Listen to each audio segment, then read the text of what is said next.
ॐ भूर्भुवः स्वः तत्सवितुर्वरेण्यं भर्गो देवस्य धीमहि धियो यो नः प्रचोदयात् ॐ शान्ति शान्ति शान्तिः. Namaskar, my dear friends. This is second video on self-inquiry. Self-inquiry is the topmost teaching of Bhagwan Sri Ramana Maharshi.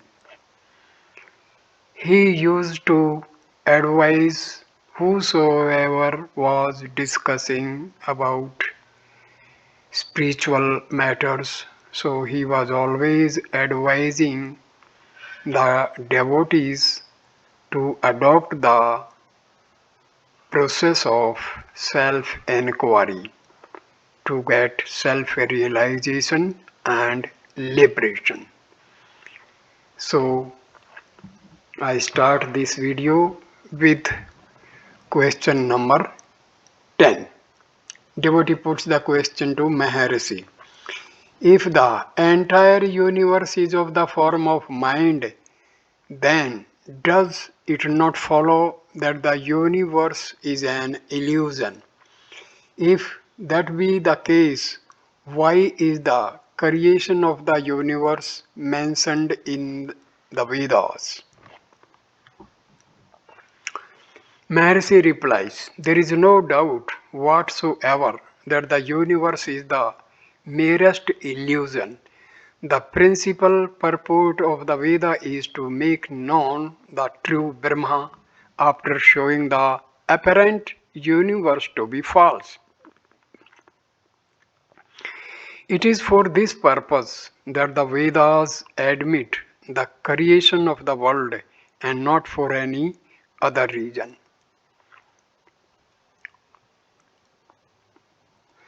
Moreover, for the less qualified persons, creation is taught, that is the phased evolution of Prakriti, primal nature, Mahat Tattva, the great intellect, Tanmatras, the subtle essences, Bhutas, the gross elements, the world, the body, etc.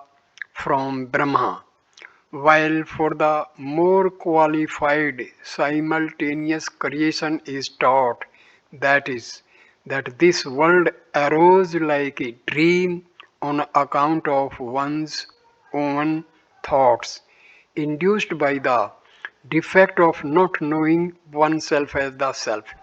Thus, from the fact that the creation of the world has been described in different ways, it is clear that the purport of the Vedas rests only in teaching the true nature of Brahma after showing somehow or other the illusory nature of the universe.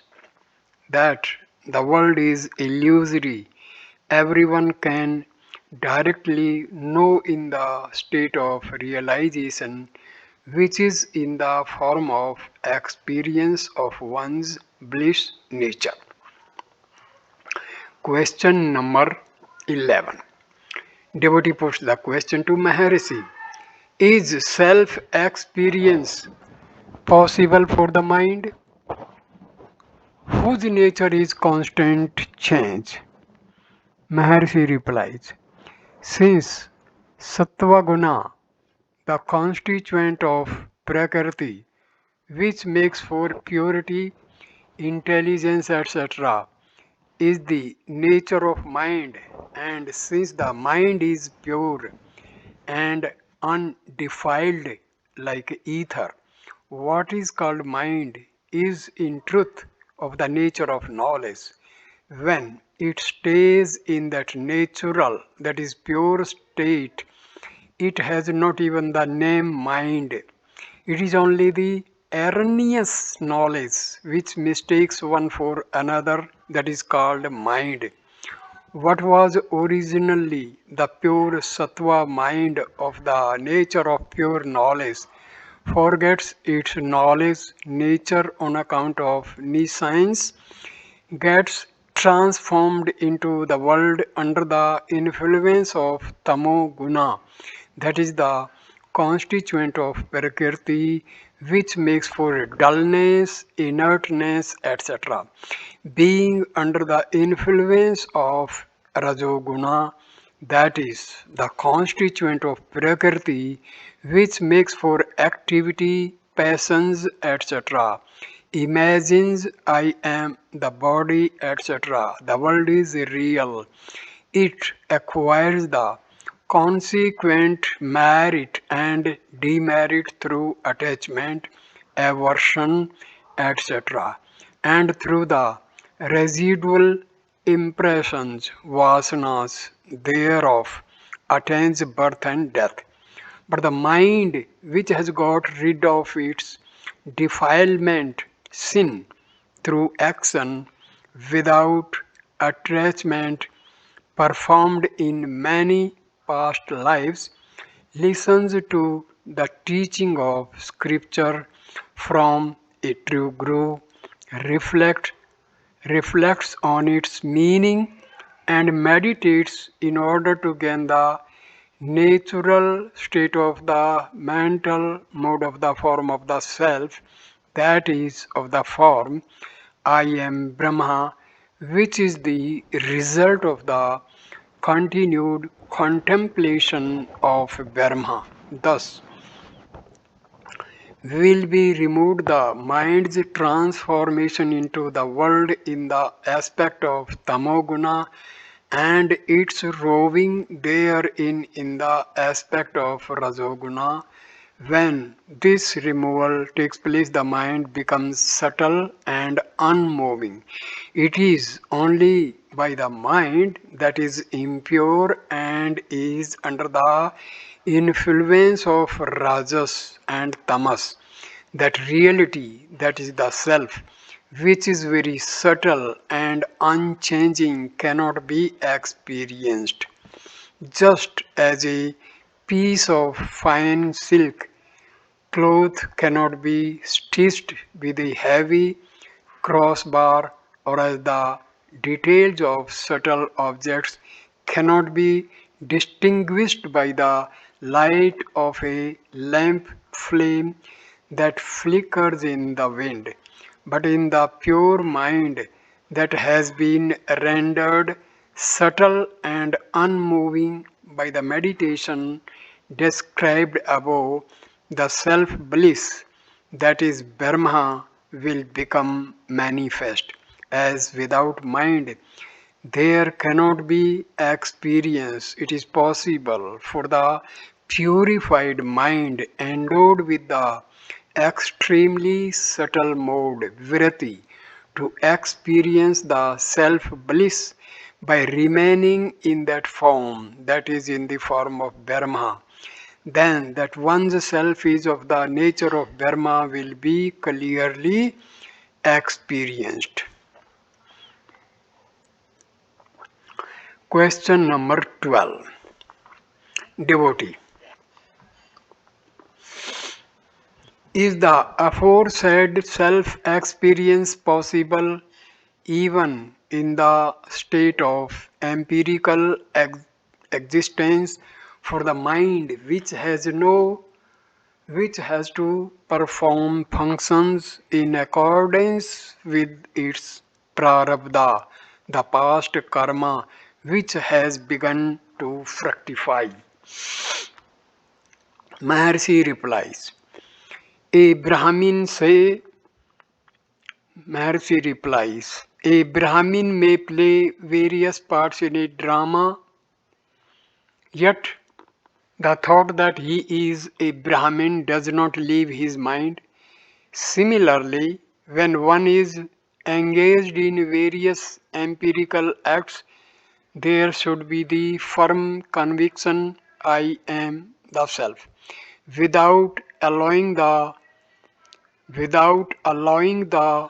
false idea I am the body, etc. to rise.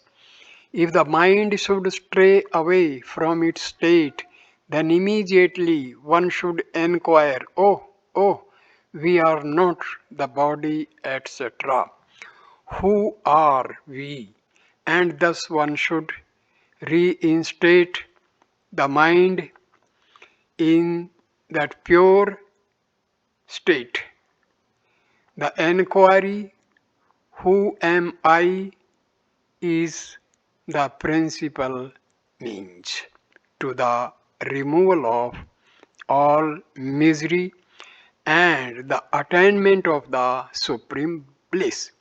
When in this manner the mind becomes quiescent in its own state, self experience arises of its own accord without any hindrance. Thereafter, sensory pleasures and pains will not affect the mind.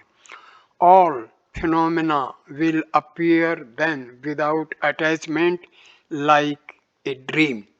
Never forgetting one's plenary self experience is real bhakti, devotion, yoga, mind control, jnana, knowledge, and all other austerities. Thus say the sages.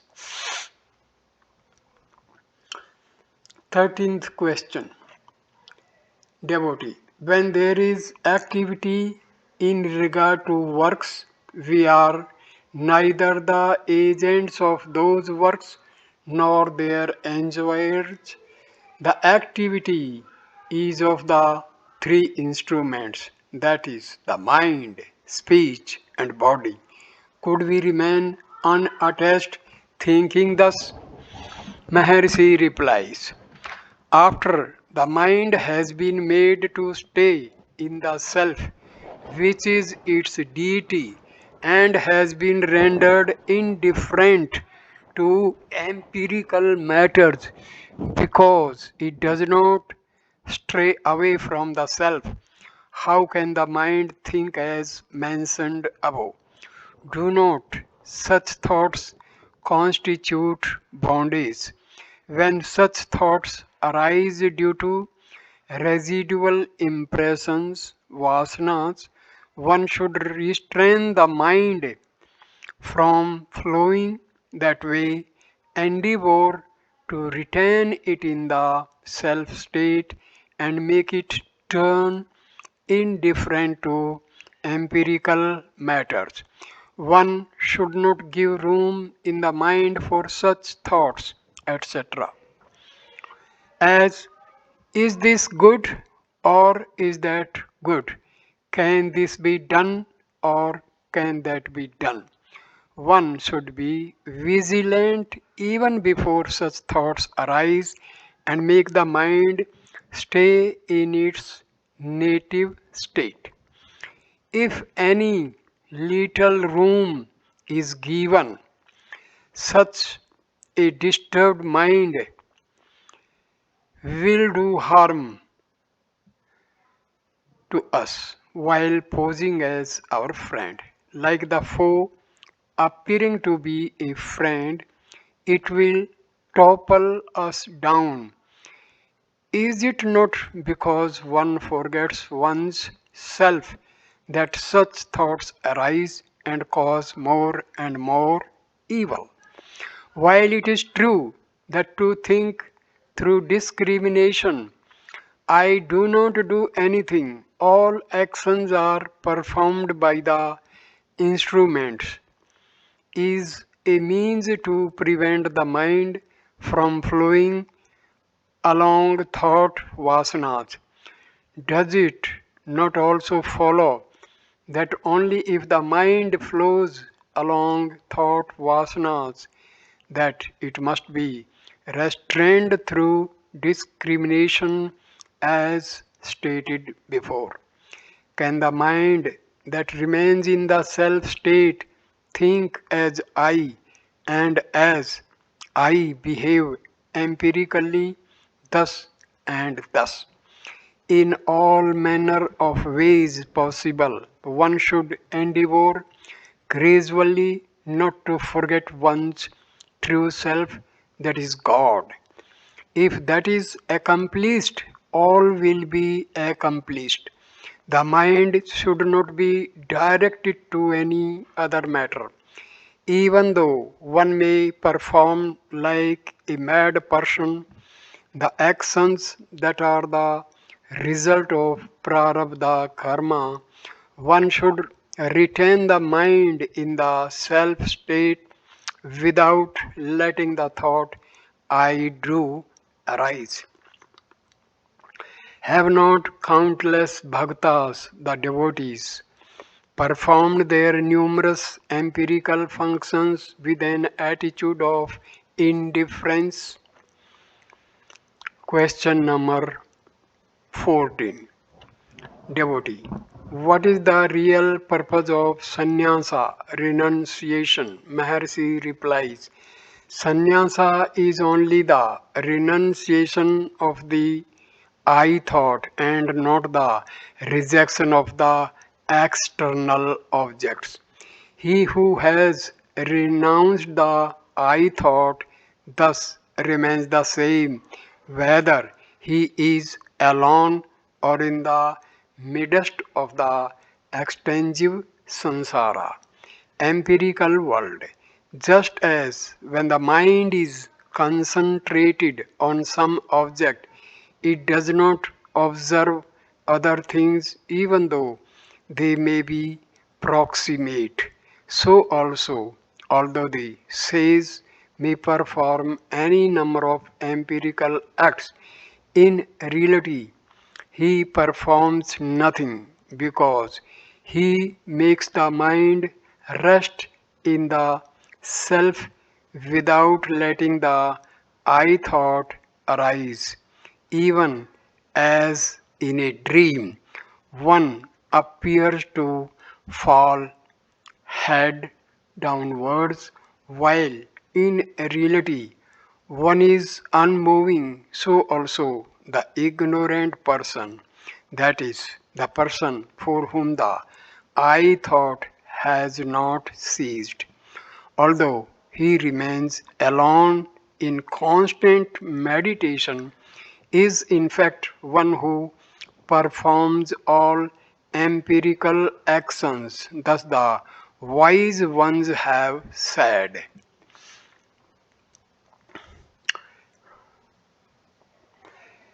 Question number 15. Devotee, the mind, sense organs, etc., have the ability to perceive, yet why are they regarded perceived objects? Maharshi replies, Drik, knower. First point, the seer. Drishya, non-object. First point, pot, that is the seen object. Further, second point, under drik, the eye organ. Drishya, second point, body, pot, etc. Third point, drik, the sense of sight. Drishya, the eye organ. Drik, fourth, the mind. Drishya, the sense of sight. Fifth, drik, the individual soul. Or drishya, fifth point is the mind.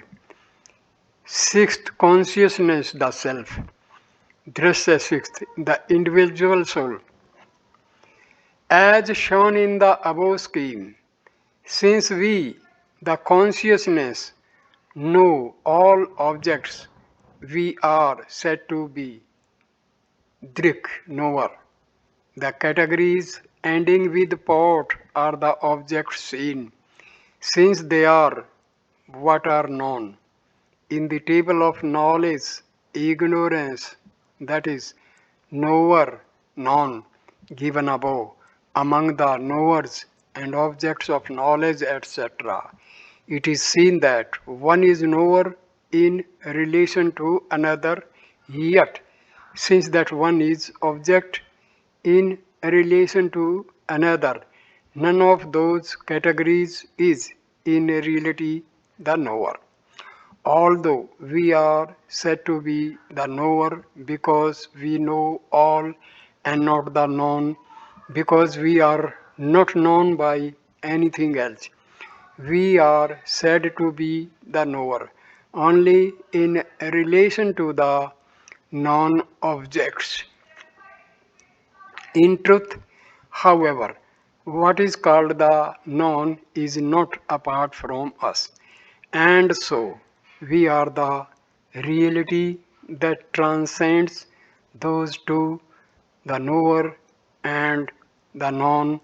All the others fall within the knower known categories. So I end second video here, and the rest of the questions will continue in the next videos. Thank you for watching this video. Please like, comment and share the video and subscribe the channel. Thanks a lot. Namaskar my dear friends.